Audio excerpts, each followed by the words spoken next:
My channel ఈరోజు ఏం జరగబోతుందో తెలుసుకుందామా? ఇంకా ఎపిసోడ్లోకి వెళ్ళిపోతే ఆద్యాని అలాగే కిషోర్ని ఇక ఇంట్లో వాళ్ళందరూ కూడా వెళ్ళొద్దని చెప్తూ ఉంటారు. ఇక ఇదంతా విన్న చారు అయితే చాలా సంతోషపడిపోతుంది. అమ్మయ్య, ఈ ఆద్య బాధ ఎలా వదులుతుందా అనుకున్నాను. ఈ ఆద్య నన్ను ఇలా సేవ్ చేస్తుందని అస్సలు ఊహించలేదు. అయినా ఈ ఆద్య ఇప్పుడు జరిగిందంతా వీళ్ళందరి ముందు చెప్పేస్తుంది అనుకుంటే ఎందుకు చెప్పలేదు? ఇది భయపడిందేమో. దీని భయమే మనకిప్పుడు అవకాశంగా మారింది. నేనిప్పుడు ప్రశాంతంగా ఉండొచ్చు అని చారు అనుకుంటుంది. ఇక ఆద్య ఏమో అమెరికా వెళ్ళిపోతాను అనడంతో జానకి, వద్దమ్మా ఆద్య, కిషోర్ గారిని వెళ్ళని, నువ్వు మాతో పాటే ఉండు ఆద్య, మేమందరం ఉన్నాం కదా, నీకిక్కడే ఒక మంచి అబ్బాయిని చూసి పెళ్లి చేస్తాము అని రఘురామ్ అలాగే జానకి చెప్తారు. ఒక్కసారిగా సీను చాలా బాధపడతాడు. ఇదేంటి, ఆద్య అమెరికా వెళ్ళిపోవడం ఏంటి? ఆద్య ఎప్పటికైనా నాకు దక్కుతుందన్న ఆశతో బతికాను, కానీ ఇప్పుడు ఇంత సడన్గా ఆద్య ఎందుకు ఇలా మాట్లాడుతుంది అని శ్రీను మనసులో చాలా బాధపడతాడు. ఇక కిషోర్ ఏమో, లేదండి, ఆద్య నాతో పాటు వచ్చేస్తానని నాకు చెప్పింది. నేనే ఆద్యకి అక్కడ తనకి నచ్చిన సంబంధం చూసుకొచ్చి పెళ్లి చేస్తాను. దయచేసి ఇక ఈ విషయంలో ఎవరు కూడా మా మాటని కాదనద్దు. నా మాట వినండి. అవును పెదనాన్న, ఇప్పటి వరకు నేను నాన్నకి దూరంగా ఉన్నాను. ఇప్పుడు నాన్న దెబ్బలతో నాకు కనిపించారు. మళ్ళీ నాన్న నాకు కనపడరేమోనని చాలా భయపడ్డాను.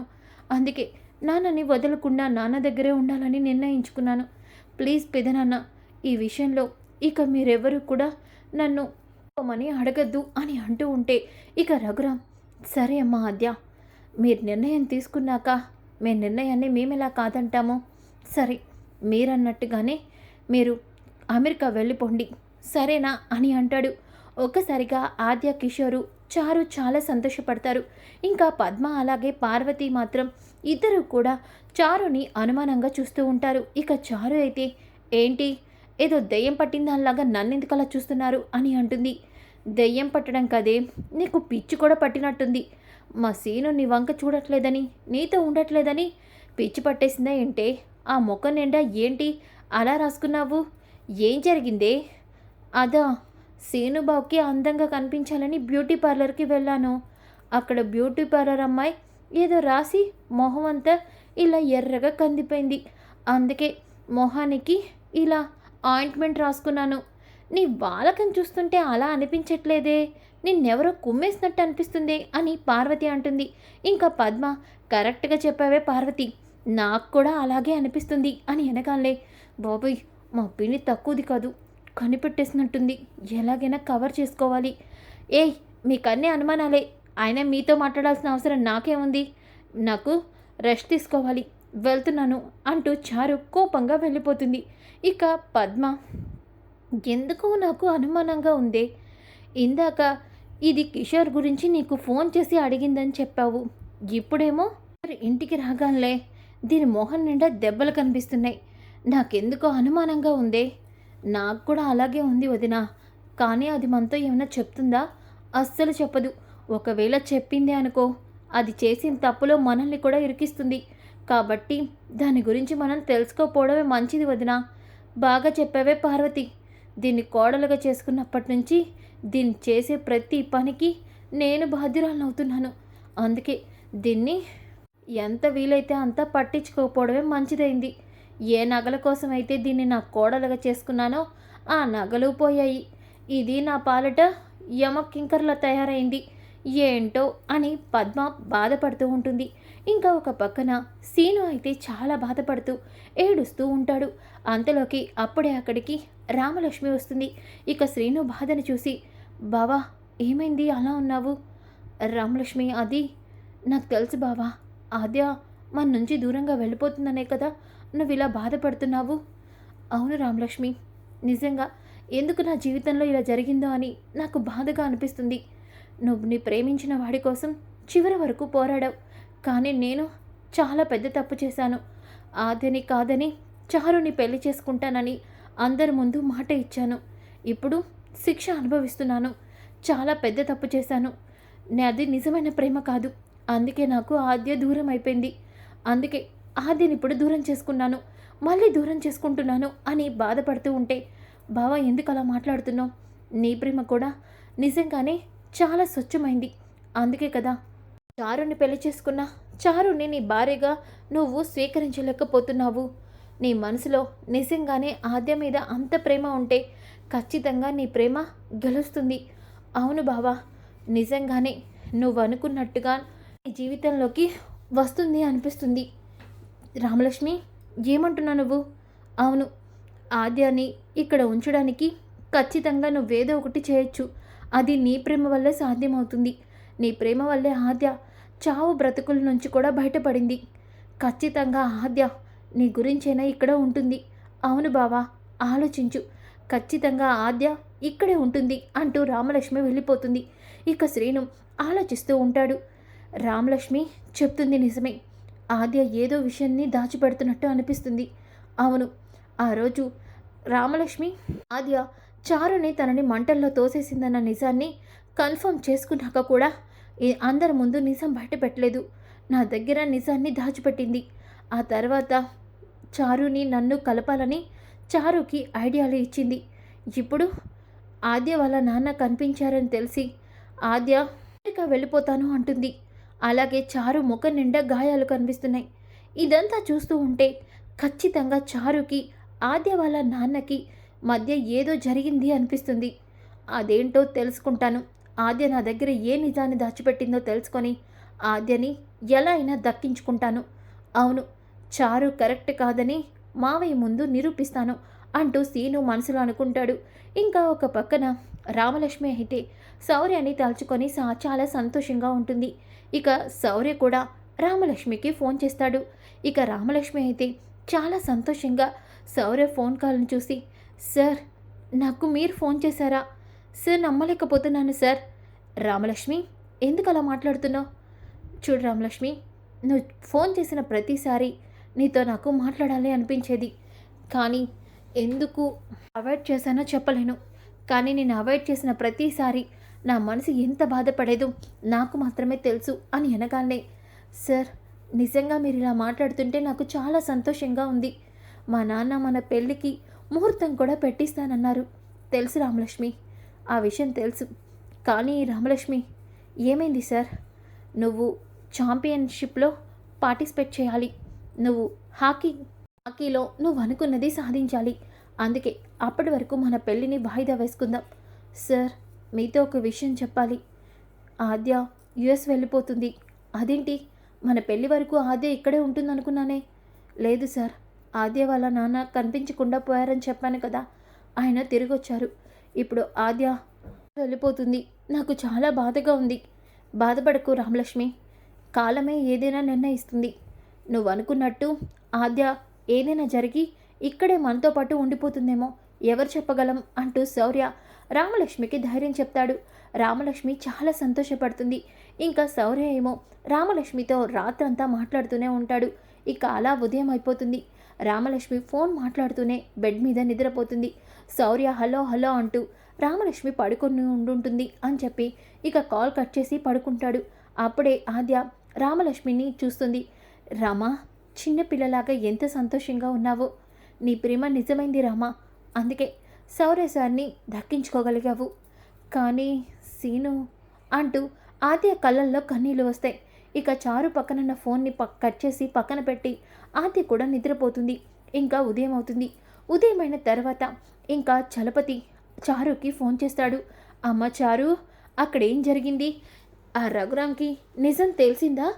ఏమైనా తీసుకోవడానికి ప్లాన్ చేశావా? ఏమైంది తల్లి? నిన్నటి నుంచి నువ్వు ఫోన్ చేయలేదు. టెన్షన్తో ఇక్కడ నాకేమో నిద్ర కూడా పట్టలేదు. నాన్న, అలాంటిదేమీ జరగలేదు. అందుకే ఆ ఆద్య కొట్టిన దెబ్బలకి మందులు వేసుకొని గురక పెట్టి నిద్రపోయాను. ఇగో ఇప్పుడే లేచాను. ఏంటమ్మా, ఆ ఆద్య ఆ కిషోరు నేను చేసినంత బయట పెట్టలేదా? లేదు నాన్న, ఏమీ జరగలేదు. అవును అని అనగానే ఒక్కసారిగా చలపతి, ఏంటమ్మా నువ్వు మాట్లాడుతుంది? మన గురించి వాళ్ళు నిజం చెప్పలేదా? చెప్పలేదు నాన్న. చెప్పనందుకు బాగా బాధపడుతున్నట్టున్నావు. ఏ లేకపోతే నువ్వే రఘురాం పెదనాన్నకి వచ్చి నిజం చెప్తావా ఏంటి? చెప్పు. అదేంటమ్మా చారు అలా అంటావు? మరి అలాగే ఉంది. ఆ ఆద్య మన దగ్గర బాగా భయపడినట్టుంది. అందుకే మళ్ళీ నిజం చెప్తే వాళ్ళ నాన్నని మనం ఏమైనా చేస్తామని భయపడి అది నిజం చెప్పకుండా యుఎస్ వెళ్ళిపోవడానికి ప్లాన్ చేసుకుంది. ఇప్పుడు ఇంట్లో వాళ్ళతో కూడా అది యుఎస్ వెళ్ళడాన్ని ఒప్పించేసింది. ఇక 2 రోజుల్లో వాళ్ళు అమెరికా వెళ్ళిపోతున్నారు. ఆ ఆద్య పీడ నాకు వదిలిపోయినట్టే ఇంకా. అవునా అమ్మ చారు? అయితే మనం ఇంకా అన్ని సమస్యల నుంచి బయటపడినట్టేగా? లేదు నాన్న, నీకు ఒక విషయం చెప్దామని ఫోన్ చేశాను. ఏంటమ్మా చారు? అదే, మా అత్తకి గోల్డ్ నగలని అప్పుడు గిల్ట్ నగల బాక్స్ని తీసుకొచ్చి ఇచ్చావు కదా, వాటిని దగ్గరే ఉంచుకుంటే ఎప్పటికైనా ప్రమాదం. అందుకే ఆ నగలు ఎవరికీ తెలియకుండా ఏ కాలువలోనో నదిలోనో పడేసే. అప్పుడు ఇక ఆ నగల గురించే ఎవ్వరికీ తెలిసే అవకాశం ఉండదు. సరేనా? అయ్యో, సరే చారమ్మా, అలాగే చేస్తాను. ఇప్పుడే ఆ బాక్స్ తీసుకెళ్ళి వెళ్ళి కాలువలో పడేసి వస్తాను. మంచి పంచెయ్, త్వరగా ఆ పంచెయ్ అంటూ చారు ఫోన్ పెట్టేస్తుంది. ఇంతలోకి అప్పుడే సీను అక్కడికి వస్తాడు. ఒక్కసారిగా చారు సీనుని చూసి షాక్ అవుతుంది. ఇదేంటి సీను బావా, నేను మాట్లాడిన మాటలన్నీ వినేశాడా ఏంటి? బావా, నువ్వెప్పుడొచ్చావు? నేను ఎప్పుడొచ్చానో నీకు చెప్పాలా ఏంటి? అయినా నీ వాలకం చూస్తుంటే నాకు చాలా అనుమానంగా ఉంది. ఆద్య వాళ్ళ నాన్నని కిడ్నాప్ చేసింది నువ్వే కదా? ఎన్ని రోజు ఆద్య వాళ్ళ నాన్న నీ దగ్గరే ఉన్నారు కదా అని అంటూ ఉంటే ఒక్కసారిగా చారు టెన్షన్ పడిపోయి, బావా, ఏం మాట్లాడుతున్నావు నువ్వు? ఆద్య వాళ్ళ నాన్న నా దగ్గర ఎందుకుంటారు? నేనెందుకు కిడ్నాప్ చేస్తాను?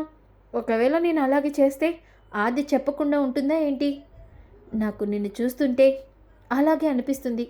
నిన్న ఆద్య వాళ్ళ నాన్న ఇంటికి రావటం, నీ ముఖం నిండా ఈ దెబ్బలు, ఇదంతా చూస్తుంటే నాకు అనుమానంగా ఉంది.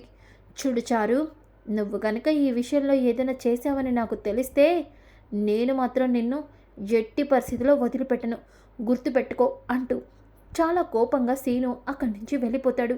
ఇక చారు, అంతలేదు, ఆద్యనే నిజం తెలిసినా బయటికి చెప్పలేదు. అయినా నీకు తెలిసే అవకాశమే లేదు. ఎందుకంటే ఆద్య యుఎస్ వెళ్ళిపోతుంది. అలాగే ఆ నగలు మా నాన్న కాలువలో పడేస్తాడు. ఇక ఎట్టి పరిస్థితిలో నేను దొరకను అంటూ చారు మనసులో చాలా సంతోషపడుతుంది. ఇంకా ఆద్య ఏమో జానకితో పనిచేస్తూ ననికి వస్తూ ఉంటే ఇక జానకి, ఎందుకమ్మా మాతో పాటు ఇలా కలిసి వెళ్ళేటప్పుడు మమ్మల్ని బాధ పెట్టడానిక? నీ సహాయం నాకు అవసరం లేదు అని అనగానే, పెద్దమ్మ అలా మాట్లాడుతున్నావేంటి? పెద్దమ్మ అలా మాట్లాడొద్దు. మరి ఇక్కడి నుంచి ఉంటానని అందరికీ మాట ఇచ్చి ఇప్పుడు మీ నాన్న రాగానే వెళ్ళిపోతాను అంటున్నావు. ఏంటమ్మా అతి ఇదంతా? నీకేం జరిగింది? అసలు నువ్వు ఎందుకు యుఎస్ వెళ్ళిపోవాలనుకుంటున్నావు? మా అందరితో ఎందుకు ఉండకూడదు అనుకుంటున్నావు? చెప్పు ఆద్య, ఎందుకు చెప్పు, నీకేం కావాలి?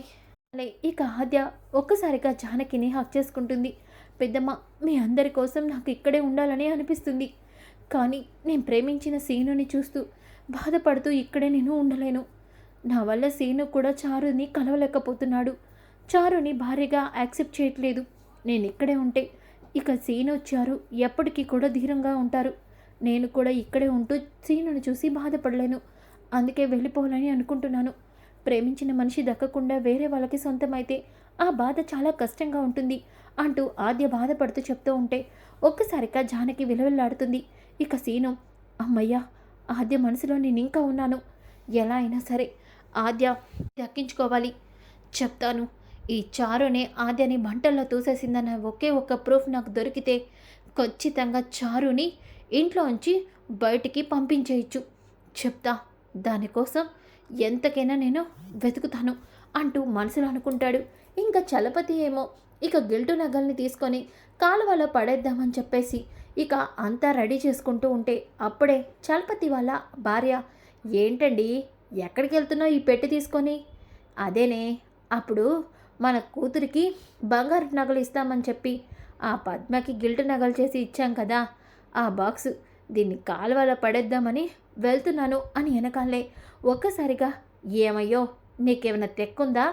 ఇన్ని నగలు ఎలాగో కొన్నావు, అలాగే వీటికి రంగు కూడా పూయించావు, ఎన్ని డబ్బులై ఉంటాయి? అదే మన చివర మాల్వడి కొట్టుంది చూడు, నగలమ్మేక్ష కొట్టు, అక్కడ ఈ నగలు ఇచ్చావనుకో కనీసం డబ్బులైనా ఇస్తారు.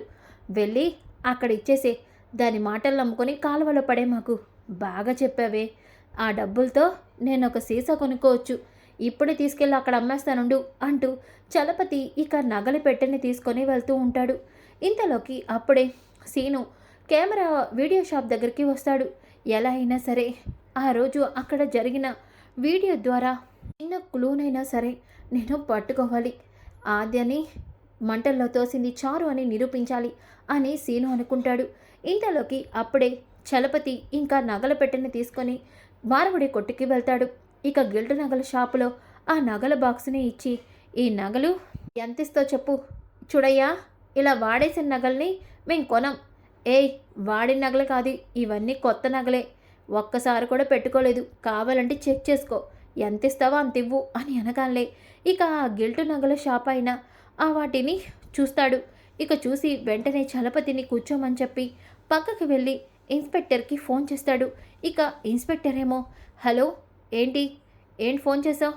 సార్, నెల క్రితం మీరు నాకు ఒక గోల్డ్ నగల ఫోటోని పంపించి ఈ నగలు గనక మీ కొట్లో అమ్మడానికి ఎవరైనా వస్తే ఫోన్ చేయమని చెప్పారు కదా, ఇప్పుడే ఆ నగల బాక్స్ని తీసుకొని ఒక అతను వచ్చాడు, అదే మీకు చెప్దామని ఫోన్ చేశాను.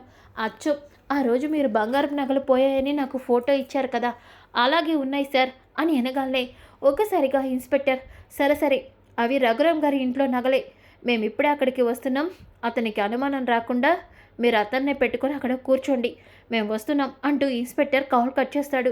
ఇక ఇంతలోకి సీను ఏమో వీడియో షాప్కి వెళ్తాడు.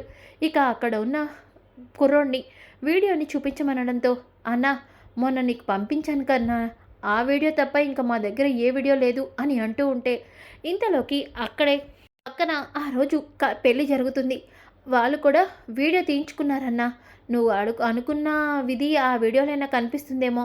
అవునా, అయితే ఆ వీడియోని కూడా నాకు ఒకసారి చూపిస్తావా అని శ్రీను అంటాడు.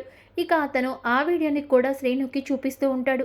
ఎగ్జాక్ట్లీ శ్రీను ఆద్య కాలిపోయిన టైంని చెప్తాడు. ఆ టైంలో ఉన్న వీడియోని చూపించమనడంతో ఇక అతను ఆ వీడియోని చూపిస్తూ ఉంటాడు. ఇంతలోకి అప్పుడే చారు వెనక నుంచి మంటల దగ్గరికి ఆద్య ఉన్న స్టేజ్ దగ్గరికి వెళ్ళడం వీడియోలో కనిపిస్తుంది. ఒక్కసారిగా సీను షాక్ అవుతాడు. ఇక ఆద్య అక్కడ నుంచొని ఉండడంతో అక్కడికి వచ్చిన చారు వెనుక నుంచి ఆద్యని నిజంగానే పెట్రోల్ పోసి అక్కడ నిప్పంటించడం ఇదంతా కూడా కనిపిస్తుంది. ఒక్కసారిగా సీను షాక్ అవుతాడు. వెంటనే ఆ వీడియోని తను చెప్పిన నెంబర్కి పంపించమని చెప్తాడు. ఇక సరే అని ఆ అబ్బాయి చెప్పడంతో ఇక సీను, చారు దొరికవు, ఆద్యని చంపాలనుకునేది నువ్వే అని నాకు తెలిసినా నిజం దొరకక ఆగాను, ఇక ఒక్క నిమిషం కూడా నేను ఇంట్లో ఉంచడానికి ఒప్పుకోను, నీ పని మావయ్య ముందే చెప్తాను అంటూ సీను చాలా స్పీడ్గా ఇంకా బయలుదేరుతాడు. ఇంతలోకి అప్పుడే ఇన్స్పెక్టర్ ఏమో స్టేషన్ నుంచి ఆ గెల్టు నగల దగ్గరికి వస్తూ ఉంటాడు. ఇక చలపతి, ఏంటయ్యా ఇచ్చే డబ్బులకి ఎంతసేపు కూర్చోపెట్టావు, మాకు పనుంది, ఇస్తాను, ఈ నగలు చాలా ఖరీదుగానే కనిపిస్తున్నాయి, అందుకే ఇవి గిల్టు నగలైనా నీకు ఎంత కావాలో అంతే ఇస్తాను అని అంటాడు. ఇక చలపతి, వీడు తింగరోళ్ళ ఉన్నాడే, మంచి ఇదే దొరికింది నాకు అని అనుకుంటూ ఉంటే అంతలోకి అప్పుడే ఇన్స్పెక్టర్ అక్కడికి వస్తాడు. చలపతి చాలా టెన్షన్ పడతాడు. ఇక అక్కడ ఉన్న కొట్టు షాపు అయినా, సార్ ఇతనే సార్ ఈ నగలు తీసుకొచ్చి ఇచ్చింది అని అనగానే వెంటనే ఇన్స్పెక్టర్ ఆ నగలని ఫోన్లో చెక్ చేసుకొని, ఈ నగలే, ఏయ్ ఈ నగలు నువ్వెలా తీసుకొచ్చావు, అయినా ఆ రోజు ఈ నగల గురించి అక్కడ అంతరార్థం చేసావు, ఇప్పుడేంటి ఈ నగల్ని ఇక్కడ గిల్టు నగలకు అమ్ముతున్నావు ఏంటి, అది అది బాబు ఇలా ఇరుక్కుపోయినంటేనే చలపతి టెన్షన్ పడుతూ ఉంటే ఇక ఇన్స్పెక్టర్, నీ పని ఆ రఘురామ్ గారి ఇంట్లోనే తెలుస్తాను, నువ్వు ఆ రఘురామ్ గారి ఇంటికి మీ అమ్మాయిని ఇచ్చినట్టున్నావు కదా, పదా అంటూ బాక్స్ తీసుకొని ఇక ఇన్స్పెక్టర్ రఘురామ్ ఇంటికి బయలుదేరుతాడు. ఇక ఒక పక్కన సీను కూడా బైక్ మీద ఇంటికి వస్తూ ఉంటాడు. ఇంతలోకి రఘురామ్ ఏమో కూర్చొని కిషోర్తో మాట్లాడుతూ ఉంటాడు. ఇక పద్మ ఏమో, ఏంటో నా జీవితం, చక్కగా కోడల్ని తెచ్చుకుంటూ నగలతో సంతోషంగా ఉంటాననుకున్నా, నగలు పోయాయి, అందరూ కూడా అడ్డమైన వాళ్ళు కూడా ఇంట్లో సంతోషంగా కనిపిస్తున్నారు అని అంటుంది. ఒక్కసారిగా జానకి, పద్మ ఏం మాట్లాడుతున్నాను, నేను చెప్పేది నిజమే కదా, ఆ రోజు కిషోర్ గారు నగలు దొరికాయి తీసుకొని వస్తున్నాను అన్నారు, ఆ తర్వాత యాక్సిడెంట్ అయింది, కోమలోకి వెళ్ళారు, ఆ నగల గురించి ఒక్క మాట చెప్పలేదు, ఇప్పటికీ ఆ నగలు ఏమయ్యాయో ఏంటో అని అంటూ ఉంటే ఇక చారు ఏమో, కరెక్ట్గా చెప్పావత్తయ్య, ఆ నగలు అని అంటూ ఉంటే ఆద్య, ఏంటి ఎక్కువ మాట్లాడుతున్నావు, చెప్పమంటావా నగల గురించి అని చారుని అనగానే చారు నోరు మూసేస్తుంది. ఇంతలోకి ఇన్స్పెక్టర్, చూడండి ఆ నగల గురించి ఇన్ఫర్మేషన్ మాకొచ్చింది, ఆ నగలు తీసుకొని వచ్చాం అని అనగానే ఇంట్లో అందరూ కూడా ఇన్స్పెక్టర్ని చూసి షాక్ అవుతారు. ఇన్స్పెక్టర్ గారు, ఏం మాట్లాడుతున్నారు మీరు? మా పద్మ నగలు దొరికాయా అని రఘురామ్ అంటాడు. సార్, దొరికాయి, ఇదిగోండి ఈ నగలే కదా అని బాక్స్ ఇస్తాడు. చారు చాలా టెన్షన్ పడుతూ ఉంటుంది. పద్మ అయితే ఆ నగలను చూసి ఇవే నా నగలు, అమ్మయ్య నా నగలు నాకు దొరికాయి, అమ్మయ్యో నా బంగారం నగలు, ఈ నగలు వేసుకోవాలని ఎంత ఆరాటపడుతున్నానో, నా బంగారం నాకు దొరికింది. సారీ మేడం, ఇవి బంగారం నగలు కాదు, గిల్ట్ నగలు అని అనడంతో ఒక్కసారిగా అందరూ షాక్ అవుతారు. ఇక రఘురామ్, ఏం మాట్లాడుతున్నారు ఇన్స్పెక్టర్ గారు? సార్, ఆ రోజు ఈ నగలు పోయాయని కంప్లైంట్ ఇచ్చారు కదా, కానీ ఈ నగలు పోవడానికి కారణం ఇదిగోండి ఇతనే. ఈ నగల బాక్స్ని తీసుకొని మల్టీ కొట్లో అమ్మడానికి వచ్చాడు, ఇతన్నే అడగండి, బంగారం నగలు గిల్ట్ నగలుగా ఎలా అయ్యాయో ఇతనే చెప్తాడు అని చలపతిని చూపించడంతో అందరూ కూడా షాక్ అవుతారు. ఇక చారు అయితే, అడ్డంగా దొరికిపోయాను, ఇంత కక్కుర్తి పడ్డావేంటి నాన్న, కాలువలో పడేమన్న నగల్ని మారవుడి కొట్టి కిందకు తీసుకెళ్ళావు అని మనసులో అనుకుంటూ ఉంటే చలపతి, సీసా కోసం తల్లి ఇలా ఇరుక్కుపోతాను అనుకోలేదు అని మనసులో అనుకుంటాడు. ఇక రఘురామ్, ఏం జరుగుతుంది? చలపతి, ఏంటిదంతా? ఈ నగలు నీ దగ్గరికి ఎలా వచ్చాయి? ఇవి గిల్టు నగలా అని అనడంతో ఇక పద్మ, ఏంటి మాట్లాడవేంటయ్యా, బంగారం నగలని చెప్పి నీ కూతురు నా కోడల్ని చేసి గిల్టు నగల్ని మారుడి కొట్టుకి తీసుకెళ్ళావా? అసలు ఏం జరిగింది అని అనడంతో ఇక రఘురామ్ చలపతి చీద చేయి చేసుకుంటాడు. ఇక చలపతి, రఘురామ్ గారు నన్ను క్షమించండి, ఇవి గిల్టు నగలే, ఈ నగల్ని నేను ఆ రోజు పద్మకి ఇచ్చాను. అవును, ఈ నగలు ఉంటే ఇక ఒక్కసారిగా పద్మ షాక్ అవుతుంది. అప్పుడే సీను, మావయ్య, ఈ నగలే గిల్ట్ కాదు, ఈ చారు చాలా కుట్ర చేసింది వీళ్ళ నాన్నతో కలిసి. అవును, ఈ నగలు గిల్ట్ నగలని కిషోర్ గారికి తెలిసి ఆ విషయం మనకి చెప్పడానికి వస్తూ ఉంటే వాళ్ళ నాన్నని యాక్సిడెంట్ చేసింది ఈ చలపతి. ఎన్ని రోజులు కోమాలో ఉండి ఇప్పుడు బయటపడ్డారు. ఆ విషయం తెలిసి చారు వాళ్ళ నాన్నని కిడ్నాప్ చేయాలని చూసింది.